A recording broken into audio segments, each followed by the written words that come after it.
Usually, when we set out to write, sounding coherent and polished are our central priorities.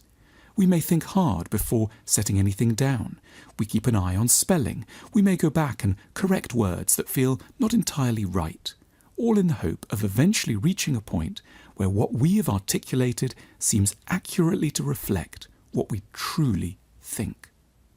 But there is another philosophy of writing at large, this one with a very different thesis as to what good writing might be like, while also believing that the ultimate ambition of writing should be the expression of our genuine thoughts.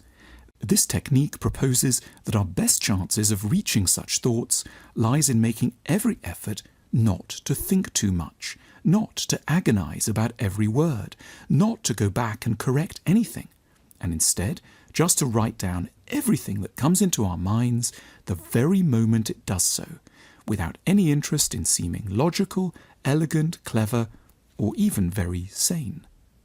This approach, known as automatic writing, asks us to begin by picking an important emotional topic, for example, my mother, or my father, my partner, or what I really want, and then writing as fast as we possibly can for 2 minutes straight without a single pause, which can feel like a very exhausting and peculiar requirement indeed.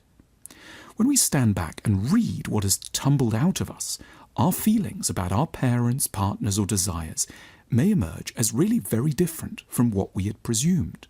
We might find that we hate where we had expected love, or love where we had imagined disdain. We might discover layers of longing, envy, rage, or sadness that we had kept at bay day to day in the name of appearing that most stultifying and dangerous of things, normal. The value of the exercise lies precisely in the extent to which our automatic writing introduces us to feelings that are at odds with those we ordinarily dare to entertain. Much of what we are is dammed up inside us by scruples, by a fear of hurting others, by an embarrassment as to what we want when it departs from the expected path.